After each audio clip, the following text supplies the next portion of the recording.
Bayi yang lahir di tengah kekacauan. Angin padang pasir menyapu senyap malam kota Tikrit, Irak, pada tahun 1137 M. Di sebuah rumah batu sederhana di dekat tepi sungai Tigris, seorang wanita Kurdi muda tengah menahan jerit sakit. Peluh membasahi dahinya. Tangannya menggenggam kuat kain kasar, sementara suaminya berdiri gelisah di sisi pintu.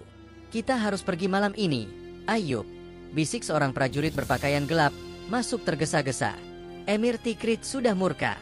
Kau tak akan bisa tinggal di sini lebih lama." Najm Eddin Ayub, pria yang disebut-sebut itu, menoleh dengan sorot mata tajam. Ia adalah seorang perwira dan gubernur kecil di bawah kekuasaan Imaduddin Zengi, penguasa Mosul.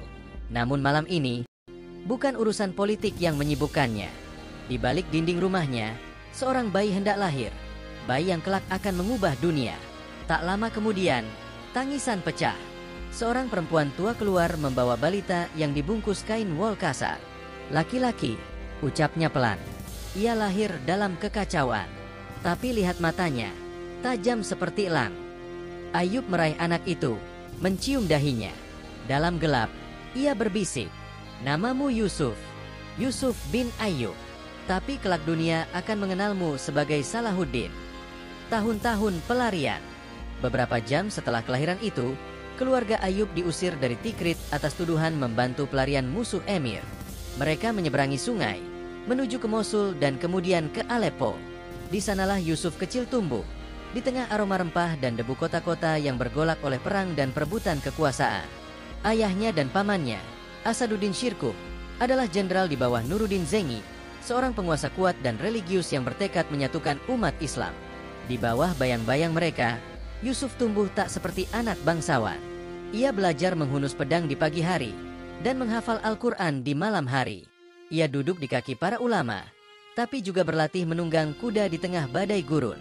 Suatu malam, di usia 10 tahun, ia bertanya kepada ayahnya, "Ayah, mengapa kita terus berpindah-pindah?" "Karena bumi ini belum damai, Yusuf," jawab Ayub sambil menatap ke langit.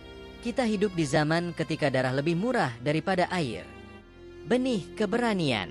Ketika remaja, Yusuf tak menonjol dalam kekuatan fisik. Ia kurus, pendiam, dan sering dianggap terlalu lembut untuk seorang prajurit. Namun, ada satu hal yang membedakannya, kausannya akan ilmu dan rasa keadilannya yang luar biasa. Di Masjid Besar Aleppo, seorang guru pernah berkata, "Yusuf, andai dunia ini dipenuhi pemuda sepertimu, takkan ada lagi tirani." Yusuf hanya menunduk, lalu menjawab lirih, "Aku tidak ingin memimpin, guru, tapi aku tidak bisa membiarkan kezaliman menang." Kabar dari Mesir. Pada tahun 1163, ketika Yusuf berusia sekitar 26 tahun, panggilan takdir pun datang. Pamannya, Shirkuh, diminta Nuruddin untuk memimpin ekspedisi militer ke Mesir guna menyaingi pengaruh tentara salib dan dinasti Fatimiyah yang saat itu tengah melemah. Shirkuh memanggil Yusuf untuk ikut serta. Sebuah misi yang akan menandai awal dari perjalanan panjang menuju tahta dan sejarah.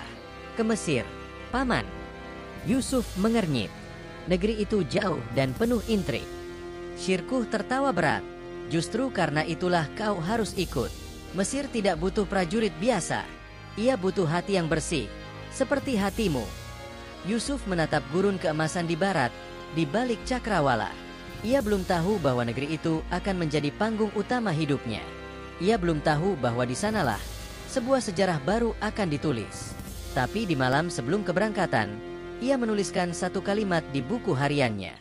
"Jika kehendak Allah memanggilku ke Mesir, maka aku akan datang bukan sebagai penakluk, tapi sebagai pelayan kebenaran." Dan dengan niat itulah, Yusuf bin Ayub, yang kelak dikenal dunia sebagai Salahuddin, menapakkan kakinya untuk pertama kali di tanah Mesir, tanah yang elok namun sedang mendidih oleh ambisi, intrik, dan pengkhianatan. Mesir, negeri dua wajah. Cahaya mentari menyapu dataran rendah Nil saat rombongan pasukan Damaskus memasuki Fustat, ibu kota Mesir. Kota ini tak seperti Aleppo atau Damaskus. Ia harum tapi licik. Ia megah tapi lemah. Kekuasaan dinasti Fatimiyah yang bermazhab Syiah mulai goyah, dan para menterinya saling menjual janji kepada siapapun yang datang membawa pasukan. Yusuf menatap istana Fatimiyah dari kejauhan. Ia bisa mencium aroma kerusakan jauh sebelum melihat bentuknya. "Paman," katanya kepada Shirkuh, "apa yang sesungguhnya kita hadapi di sini?" Syirkuh tertawa rendah.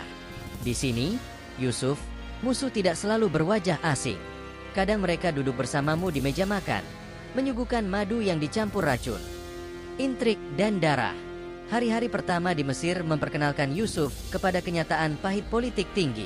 Perdana Menteri Mesir, Shawar, yang awalnya meminta bantuan dari Nuruddin Zengi untuk melawan rivalnya, malah diam-diam bernegosiasi dengan tentara salib di Yerusalem. Ia menginginkan kekuasaan mutlak, bahkan jika harus membakar negerinya sendiri. Apa yang kita lakukan jika penguasa suatu negeri mengkhianati negerinya sendiri? Tanya Yusuf kepada seorang ulama di Masjid Amr bin Esh. Sang ulama menjawab lirih, jika penguasa menyuapi api, maka rakyat akan terbakar. Maka padamkan apinya, meski dengan air matamu sendiri. Ketika perjanjian rahasia Shawar terungkap, pecahlah perang di dalam kota antara pasukan Damaskus dan pasukan Fatimiyah. Fustat terbakar, ribuan rumah menjadi abu. Dan di tengah kepulan asap dan jerit anak-anak, Yusuf untuk pertama kalinya mengangkat pedang dalam perang yang sesungguhnya. Baptisan api. Di sebuah lorong sempit yang membara, Yusuf melihat seorang prajurit Mesir hendak menebas seorang ibu yang menggendong bayinya.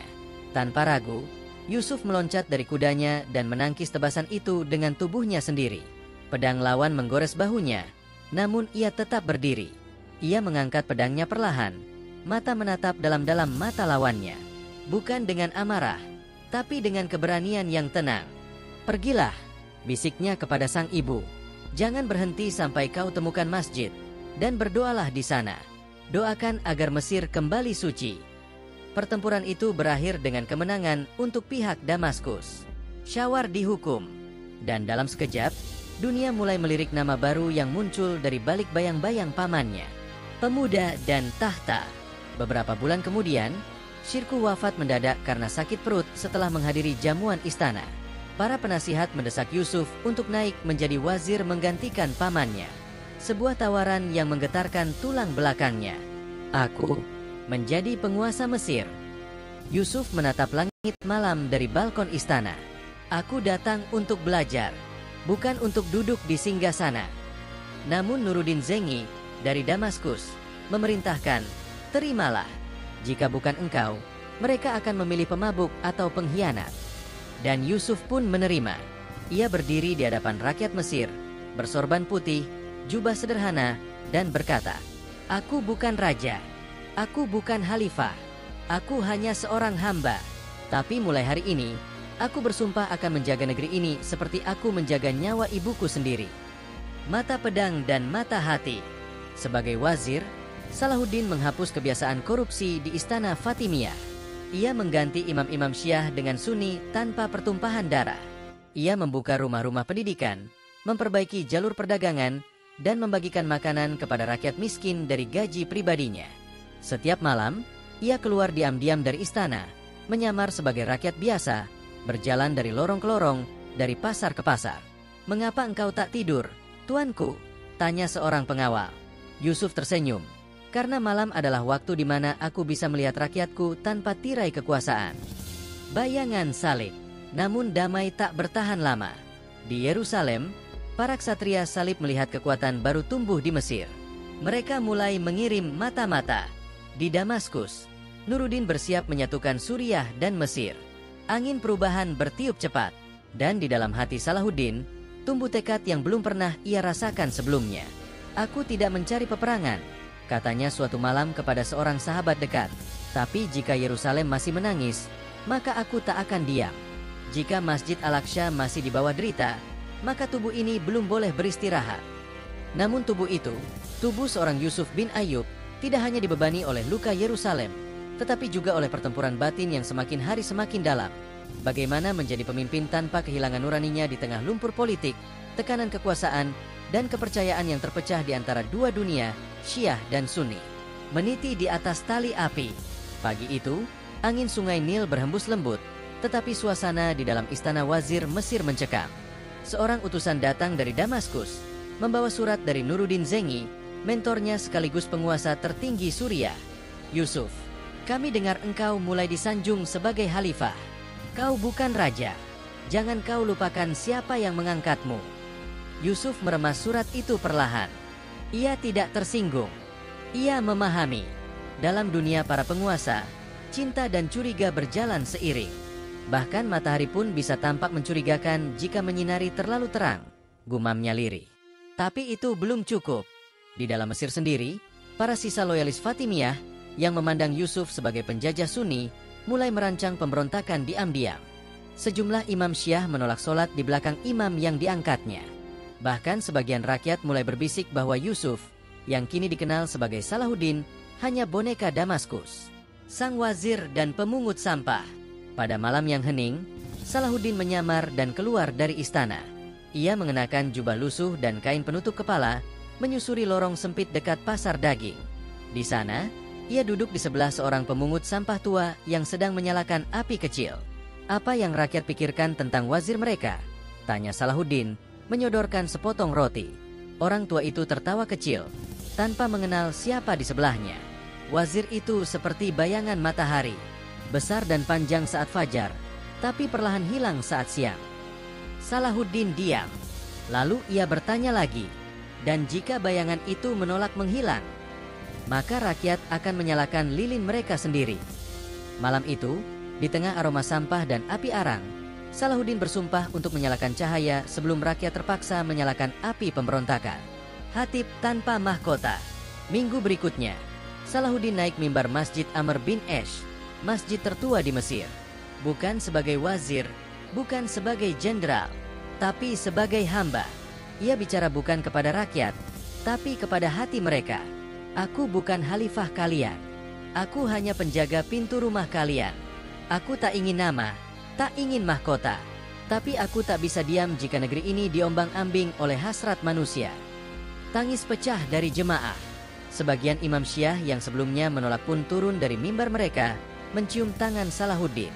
Hari itu, satu hal terjadi untuk pertama kalinya dalam puluhan tahun. Sholat Jumat dilaksanakan dengan nama Khalifah Sunni dari Baghdad. Itu bukan sekadar ritual. Itu pernyataan. Dinasti Fatimiyah telah berakhir. Maut di balik jubah. Namun kemenangan selalu menarik perhatian pembunuh. Sebuah organisasi rahasia, terkenal dalam sejarah sebagai Assassins dari pegunungan Syria, mengirim utusannya ke Kairo. Mereka mengincar Salahuddin. Pada suatu malam yang sunyi, di tengah istana, seorang pelayan baru mencoba menyelinap ke kamar wazir dengan belati tersembunyi. Namun Salahuddin, yang selalu terjaga di waktu malam, mendengar suara langkah tak biasa. "Siapa di sana?" tanyanya. Tangannya meraba pedang di balik selimut. Pelayan itu menyerang.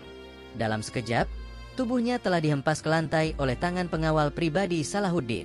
Di bawah cahaya lentera, terlihat di dada pelayan itu tanda hitam berbentuk belati bengkok.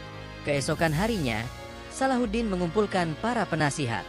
"Kalau mereka ingin mengambil nyawaku, biarlah. Tapi mereka tidak boleh mengambil ketentraman rakyatku." Membangun dengan tangan sendiri. Setelah bahaya mereda, Salahuddin tidak bersembunyi. Sebaliknya, ia memimpin pembangunan rumah sakit, madrasah, dan pusat pengajaran hadits.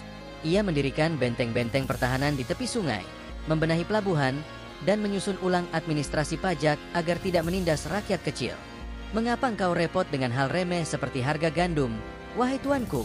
tanya seorang penasihat. Salahuddin menjawab dengan mata berkaca. "Karena sebelum aku bisa membebaskan Yerusalem, aku harus membebaskan perut rakyatku dari kelaparan." Panggilan dari langit. Suatu malam, ia bermimpi. Di dalam mimpinya, ia melihat Masjid Al-Aqsa berdiri sendirian, diselimuti awan hitam. Dari dalam masjid itu, suara lirih memanggil, "Di manakah engkau, wahai Yusuf? Berapa lama lagi aku harus menunggu?" Ia terbangun dengan tubuh gemetar. Ia mengambil wudhu, lalu sujud lama sekali. Paginya, ia memanggil para jenderalnya dan berkata, "Saatnya. Kita tak bisa tinggal di Mesir selamanya. Yerusalem memanggil, dan kita akan menjawab." Kalimat itu tak sekadar tekad, melainkan takbir yang mengguncang langit. Maka bergeraklah pasukan Salahuddin dari Mesir, melewati pasir, lembah, dan gunung, menuju jantung Palestina. Di belakang mereka, doa rakyat. Di depan mereka, bayang salib yang telah 88 tahun mencengkeram Baitul Maqdis. Perang tak dimulai di medan perang. Sebelum mengangkat pedang, Salahuddin mengangkat pena. Ia menulis surat kepada para penguasa muslim yang selama ini terpecah oleh kekuasaan. Wahai saudara seiman, berapa lama lagi kita memunggungi kiblat ketiga karena kita sibuk memunggungi satu sama lain? Sebagian menjawab dengan dukungan. Sebagian lain, dalam diam, menyusun intrik, takut Salahuddin akan menjadi raja semua negeri. Tapi ia tak gentar. Ia tahu, batu sandungan terbesar bukan di luar, tapi dalam barisan sendiri. Pertempuran Tiberias, api yang menyala. Tahun 1187, Raja Gai de Lusignan dan pasukan salib mengerahkan kekuatan besar menuju Danau Tiberias. Mereka mengira Salahuddin akan terpancing menghadapi mereka di tanah terbuka. Mereka tak tahu bahwa sang panglima muslim telah mempersiapkan medan tempur selama berbulan-bulan.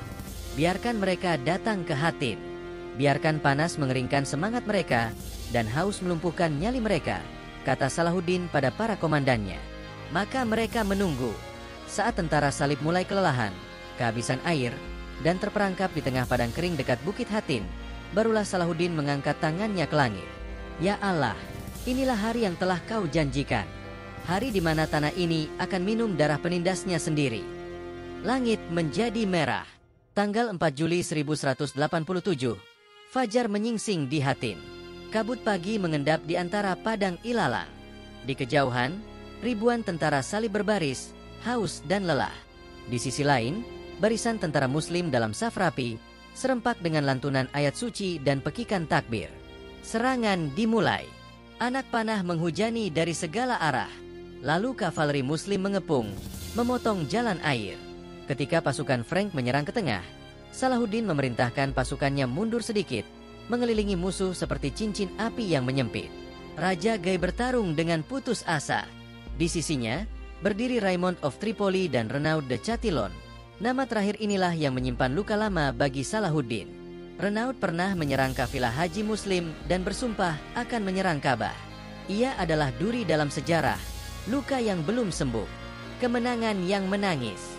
Ketika matahari tepat di atas kepala, pasukan salib runtuh. Salib suci, relikuari peninggalan Kristen yang mereka bawa, jatuh ke tanah. Raja Gai ditangkap, Renaud juga. Dalam tenda besar, Salahuddin menerima kedua tawanan agung itu. Ia memandang Gai dengan tenang. Aku tidak membunuh raja. Aku membebaskan manusia dari kebodohan, bukan dari hidupnya. Lalu ia beralih pada Renaud. Tapi engkau tidak pernah menghormati sumpah, tidak kenal batas. Salahuddin mengambil pedangnya, mendekat. Ia memotong leher Renaud dengan tangannya sendiri. Tidak dengan kemarahan, tapi dengan keyakinan bahwa kezaliman harus dihentikan, bukan dinegosiasi. Kepada Gai yang gemetar, ia berkata, "Jangan takut, raja tidak membunuh raja." Tangis tanpa darah. Di medan Hattin, bukan hanya darah yang mengalir. Tangis pun jatuh. Banyak tentara Kristen yang memilih menyerah. Salahuddin memerintahkan agar mereka yang tak bersalah dibebaskan. Tentara muslim dilarang menjarah atau menyiksa. Di antara reruntuhan pertempuran, ia berdiri dan berkata, "Hari ini bukan hari pembalasan. Ini hari penebusan." Gerbang Yerusalem sudah terbuka. Setelah Hattin, satu persatu kota salib jatuh. Acre, Nazaret, Nablus, Haifa, bahkan Gaza. Yerusalem kini tak punya perlindungan. Di dalam kota, gemuruh ketakutan menyebar seperti kabut musim gugur. Dan Salahuddin tahu, waktunya hampir tiba. Ia naik ke bukit kecil, menatap cakrawala. Di balik awan itu, ada Al-Aqsa menanti. Dan aku akan datang, bukan dengan kemarahan, tapi dengan kasih yang membawa kembali kehormatan tanah suci. Dan ketika awan itu tersibak, tampaklah menara-menara Yerusalem berdiri muram dalam senyap. Seperti seorang tawanan yang tahu bahwa hari pembebasannya telah tiba, tetapi belum tahu apakah pembebas itu akan datang sebagai sahabat atau algojo. Jerit dalam senyap kota suci. Di dalam kota Yerusalem, lonceng gereja tak lagi berdentang. Para serdadu salib berkumpul di aula gereja Makam Kudus. Mereka tahu, badai telah datang, dan Hattin telah menjadi kuburan harapan. Para wanita menangis dalam doa. Anak-anak bersembunyi di pelukan para biarawati. Pendeta-pendeta melantunkan mazmur terakhir mereka dengan suara gemetar. Salah satu kesatria berkata lirih, "Apakah yang mereka perbuat dulu kepada umat Islam, kini akan dibalas atas kami?" Tetapi mereka tidak tahu bahwa musuh mereka bukanlah pembalas dendam. melainkan seorang lelaki yang menjadikan pengampunan sebagai senjatanya. Tawaran yang menjadi cahaya. Salahuddin tidak langsung menyerbu Yerusalem. Ia mengepungnya, tapi bukan dengan api, melainkan dengan pilihan. Ia mengirim utusan kepada Balian of Ibelin, pemimpin terakhir kota. Bukalah gerbang. Tak akan ada pembantaian. Tak akan ada api. Yerusalem akan kembali, tapi darah tidak perlu menyertainya. Balian, seorang bangsawan yang tersisa, menjawab, "Jika kami menyerah, apakah rakyatku akan dibantai seperti saat tentara salib merebut kota ini dahulu?"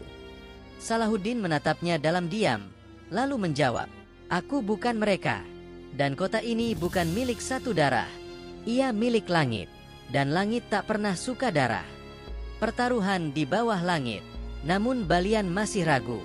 Ia berkata, "Jika kau menyerbu, kami akan membakar kota. Kami akan membunuh wanita dan anak-anak kami, lalu bertempur sampai yang terakhir mati." Salahuddin menarik napas panjang. Ia tahu ini bukan taktik perang. Ini keputusasaan. Maka ia berkata, "Tak perlu mati demi kota yang akan hidup kembali. Biarkan ia hidup. Biarkan rakyatmu hidup. Yerusalem akan bersujud, bukan berteriak." Dan dengan itu, Balian menyerahkan kunci kota. Saat Al-Aqsa menyambut doa, tanggal 2 Oktober 1187, Salahuddin memasuki Yerusalem. Tapi ia tidak menunggang kuda perang. Ia tidak membawa pasukan ke dalam kota sebagai pemenang. Ia berjalan kaki, dengan jubah sederhana, menunduk, seolah ia yang dihakimi oleh sejarah. Di Masjid Al-Aqsa, ia bersujud. Air matanya jatuh membasahi batu suci. "Ya Allah, kota ini telah lama menunggu, dan kami hanya hamba yang kau izinkan menjemputnya." Takbir menggema dari menara. Solat Jumat pertama setelah 88 tahun kembali dilaksanakan. Tidak ada darah, tidak ada jeritan, hanya tangis. Tangis umat yang kembali ke rumahnya. Pengampunan yang lebih tajam dari pedang. Salahuddin mengumumkan, semua umat Kristen yang mau tinggal, boleh tinggal. Yang ingin pergi, diberi waktu dan dijamin keselamatannya. Bahkan tawanan miskin yang tak mampu membayar tebusan, dibiarkannya pergi. "Biarkan dunia tahu," katanya, "bahwa pembebasan sejati bukan mengusir manusia, tapi mengangkat derajat kemanusiaan." Seorang perempuan tua Nasrani berlutut, mencium tangannya sambil menangis. "Engkau bukan pemenang. Engkau penyembuh luka." Yerusalem memeluk langit kembali. Kubah batu dibersihkan dari kotoran dan sisa ternak yang dulu dijadikan kandang. Para ulama datang, menghidupkan kembali majelis ilmu. Jalan-jalan dibersihkan. Warga kembali berdagang. Al-Quds hidup kembali, bukan sebagai kota perang, tapi sebagai rumah bagi hati yang mencari damai. Dan dari balkon kecil di salah satu menara, Salahuddin memandang cakrawala. Ini belum akhir. Barat akan datang kembali. Tapi selama kita menjaga Yerusalem di dada kita, mereka tak akan pernah benar-benar bisa merebutnya. Namun dunia tak pernah tidur. Dan dari barat yang jauh, ombak mulai menggulung. Dendam tak padam. Salib memang jatuh dari menara, tapi tidak dari dada mereka yang tak terima kalah. Maka datanglah kabar buruk itu. Perang salib ketiga akan dimulai. 3 raja dalam satu perang. Langit Eropa menghitam oleh suara lonceng. Gereja-gereja berseru, "Deus vult," Tuhan menghendaki, menggema lagi. Paus Urban III menyerukan perang suci, lebih dahsyat dari sebelumnya. Dari Prancis, datang Raja Philip Auguste. Dari Kekaisaran Romawi Suci, datang Kaisar Friedrich Barbarossa, sang raksasa berjanggut merah. Dan dari Inggris, muncul nama yang akan menjadi mitos, Richard the Lionheart, sang hati singa. "Kami akan merebut kembali Yerusalem, atau mati di bawah temboknya." Demikian mereka bersumpah. Bayang pedang di pesisir. Pasukan salib mendarat di pesisir Laut Tengah, membakar desa-desa pesisir, merebut kembali Acre, Jaffa, dan Ascalon. Seperti gelombang pasang yang menelan pantai, mereka terus merangsek ke selatan, makin dekat ke Yerusalem. Salahuddin tak gentar, tapi ia letih. Perangnya bukan cuma melawan tentara. Ia juga harus merawat negeri yang baru disatukan, menyatukan para penguasa kecil yang mulai goyah, mengatasi wabah, dan mengurus logistik yang menipis. Terkadang, yang paling berat bukan memegang pedang, tapi tetap berdiri ketika dunia mulai meragukan langkahmu. Singa dan Bulan Sabit. Musim panas 1191, Richard si Hati Singa memimpin sendiri pasukannya melawan Salahuddin di Arsuf. Pertempuran brutal, panas membakar kulit, suara kuda dan teriakan menelan bumi. Salahuddin kehilangan banyak pasukan, tapi tidak kehilangan kehormatan. Ia mundur, tapi tetap dengan formasi teratur, menjaga martabat tentaranya. Richard mengaguminya. Andai ia Nasrani, sudah kutabalkan ia menjadi raja para ksatria, kata Richard. Sementara itu, Salahuddin berkata, andai ia datang bukan untuk merebut Al-Aqsa, sudah kupanggil ia sebagai saudara. Perang tanpa kemenangan. Richard terus mendesak menuju Yerusalem, tapi kota itu seperti dilindungi oleh langit. Hujan turun, badai menerpa, suplai terputus. Pasukannya lelah dan terpecah. Richard tahu, ia bisa menyerbu, tapi tak bisa bertahan. Maka, dengan enggan, sang singa menawarkan damai. Salahuddin menyambutnya, bukan karena takut, tapi karena tahu, perang kadang hanya bisa benar-benar dimenangkan saat pedang disarungkan. Mereka sepakat, Yerusalem tetap di tangan Muslim. Kristen boleh berziarah, kota-kota pesisir tetap di tangan salib. Tidak ada lebih banyak darah. Pertemuan yang tak pernah terjadi. Meski saling menghormati, Salahuddin dan Richard tak pernah bertemu langsung.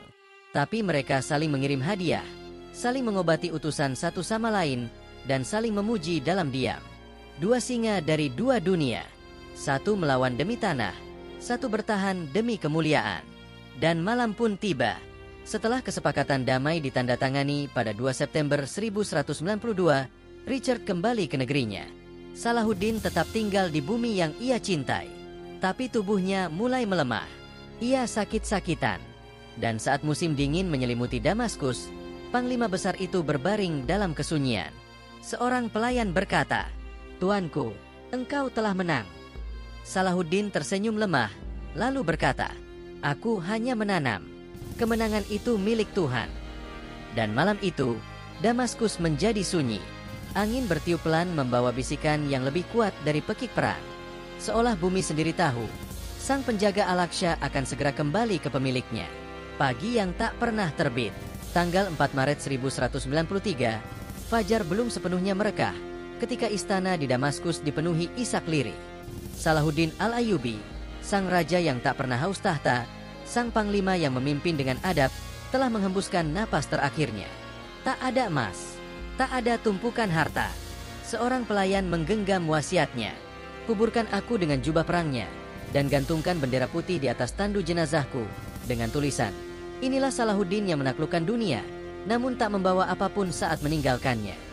Pelayat dari segala iman, berbondong-bondong manusia datang. Ulama, rakyat, bahkan para tawanan Nasrani yang dulu ia bebaskan. Para Yahudi dari Yerusalem mengirim doa. Para pendeta dari gereja Ortodoks menyalakan lilin. "Ia bukan hanya pahlawan Islam," kata seorang pendeta tua, "ia adalah cahaya dalam gelapnya zaman." Di antara kerumunan, seorang bocah lelaki berbisik kepada ayahnya, "Ayah, apakah kita akan punya raja sepertinya lagi?" Sang ayah tak menjawab. Ia hanya menatap ke langit yang mendung. Warisan yang tak tertulis. Salahuddin wafat tanpa meninggalkan istana yang mewah. Tak ada peti-peti emas atau ladang yang diwariskan. Yang ia tinggalkan hanyalah nama yang harum, doa yang terus bergema, dan kisah yang akan diceritakan turun-temurun. Ia tidak membangun dinasti, tapi ia membangun kepercayaan bahwa dunia masih bisa diselamatkan oleh orang-orang yang memegang pedang di satu tangan dan hati yang lembut di tangan lain. Al-Ayyubi bukan hanya nama. Yerusalem tetap berdiri. Masjid Al-Aqsa tetap menjadi tempat bersujud. Dan nama Al-Ayyubi menjadi bagian dari doa setiap orang yang bermimpi tentang keadilan. Bahkan para musuh pun mengukir namanya dalam buku sejarah dengan hormat. Di barat, ia dikenang sebagai simbol ksatria sejati. Di timur, ia dikenang sebagai pemimpin yang tak pernah meninggalkan rakyatnya. Dan setiap kali azan berkumandang dari menara Al-Aqsa, seolah ada bisikan lembut dari langit. "Ini bukan hanya tanah suci. Ini adalah amanah. Dan aku, Salahuddin, telah menjaganya. Tak pernah pergi." Mereka bilang, orang besar akan dikenang. Tapi Salahuddin tak pernah benar-benar pergi. Ia hidup dalam setiap tangan yang menolak menyerah. Dalam setiap doa yang dipanjatkan dari kota yang pernah direbut, direbut kembali, dan akhirnya dimerdekakan oleh hati yang suci. Dan saat langit menurunkan hujan di atas kuburannya di Damaskus, itu bukan air biasa. Itu adalah air mata sejarah yang tahu betapa berharganya seorang manusia yang menolak menjadi raja, tapi menjadi legenda. Akhir dari segalanya, atau awal dari segalanya. Di sebuah madrasah kecil, seorang guru tua menutup kitab tentang Salahuddin, lalu berkata kepada murid-muridnya, "Anak-anak, hari ini kita tidak hanya belajar tentang seorang pejuang. Kita belajar tentang harapan, tentang keberanian, dan tentang cinta yang lebih besar dari dendam. Jika kalian ingin tahu apa arti pahlawan, ingatlah namanya. Salahuddin Yusuf ibn Ayyub, sang pembebas, sang cahaya dalam gelap, sang legenda yang tetap hidup dalam hati dunia."